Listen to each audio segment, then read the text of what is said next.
Osteoporosis ಇದು ಎಲುಬುಗಳನ್ನು ದುರ್ಬಲಗೊಳಿಸುವ ಒಂದು ರೋಗವಾಗಿದ್ದು, ಇದು ಸಾಮಾನ್ಯವಾಗಿ ದೀರ್ಘಕಾಲ ಮುಂದುವರಿಯುವ ಸಮಸ್ಯೆಯಾಗಿರುತ್ತದೆ.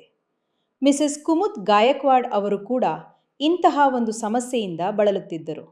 ಅವರ ಕಾಲಿನಲ್ಲಿ ತೀವ್ರ ನೋವು ಇತ್ತು ಮತ್ತು ಆಸ್ಟಿಯೋಪೊರೋಸಿಸ್ ಕಾರಣದಿಂದ ನಡೆಯುವುದು ಅವರಿಗೆ ಕಷ್ಟವಾಗಿತ್ತು.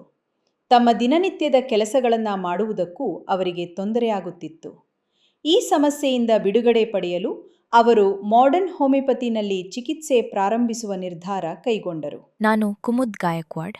ನನಗೆ ಸುಮಾರು 3 ರಿಂದ 4 ತಿಂಗಳುಗಳಿಂದ ಕಾಲಿನ ಎಡಿಯಲ್ಲಿ ತುಂಬ ಹೆಚ್ಚು ನೋವಿತ್ತು ಮತ್ತು ಆಸ್ಟಿಯೋಪೊರೋಸಿಸ್ ಕೂಡ ಒಂದು ದೊಡ್ಡ ಸಮಸ್ಯೆಯಾಗಿತ್ತು. ಆದ್ದರಿಂದ ಅದಕ್ಕಾಗಿ ನಾನು ನನ್ನ ಮಾಡರ್ನ್ ಹೋಮಿಯೋಪತಿ ಔಷಧಿ ಪ್ರಾರಂಭಿಸಿದೆ. ಮಾಡರ್ನ್ ಹೋಮಿಯೋಪತಿನಲ್ಲಿ ಚಿಕಿತ್ಸೆ ಪ್ರಾರಂಭಿಸಿದ ನಂತರ ಅವರ ಸ್ಥಿತಿ ನಿಧಾನವಾಗಿ ಉತ್ತಮವಾಗತೊಡಗಿತು. ನಿಯಮಿತ ಚಿಕಿತ್ಸೆ ಮತ್ತು ಸರಿಯಾದ ಮಾರ್ಗದರ್ಶನದಿಂದ ಕೆಲವೇ ತಿಂಗಳಲ್ಲಿ ಅವರ ನೋವು ಕಡಿಮೆಯಾಗಿ ಅವರ ದೈನಂದಿನ ಜೀವನ ಮತ್ತೆ ಸಾಮಾನ್ಯವಾಗತೊಡಗಿತು. ನನಗೆ ಸುಮಾರು 3 ರಿಂದ 4 ತಿಂಗಳಲ್ಲಿ ಸಂಪೂರ್ಣವಾಗಿ ಆರಾಮ ಸಿಕ್ಕಿತು. ಆದ್ದರಿಂದ ಯಾರಾದರೂ ಈ ಸಮಸ್ಯೆಯಿಂದ ಬಳಲುತ್ತಿದ್ದರೆ ಅವರು ಡಾಕ್ಟರ್ ವಿಜಯ್ ಕುಮಾರ್ ಮಾನೆ ಅವರನ್ನು ಸಂಪರ್ಕಿಸಿ ಮಾಡರ್ನ್ ಹೋಮಿಯೋಪತಿ ಔಷಧಿಯನ್ನು ಖಚಿತವಾಗಿ ಪ್ರಾರಂಭಿಸಬೇಕು.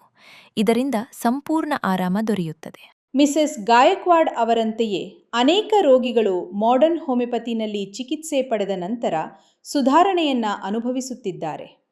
ಮಾಡರ್ನ್ ಹೋಮಿಯೋಪತಿನಲ್ಲಿ ಆಸ್ಟಿಯೋಪೊರೋಸಿಸ್ ಸೇರಿದಂತೆ ಹಲವಾರು ಇತರ ಗಂಭೀರ ರೋಗಗಳಿಗೆ ಪರಿಣಾಮಕಾರಿ ಚಿಕಿತ್ಸೆ ನೀಡಲಾಗುತ್ತದೆ. ಹೆಚ್ಚಿನ ಮಾಹಿತಿಗಾಗಿ ನಿಮ್ಮ ಸಮೀಪದ ಮಾಡರ್ನ್ ಹೋಮಿಯೋಪತಿ ಕೇಂದ್ರವನ್ನು ಭೇಟಿ ಮಾಡಿ.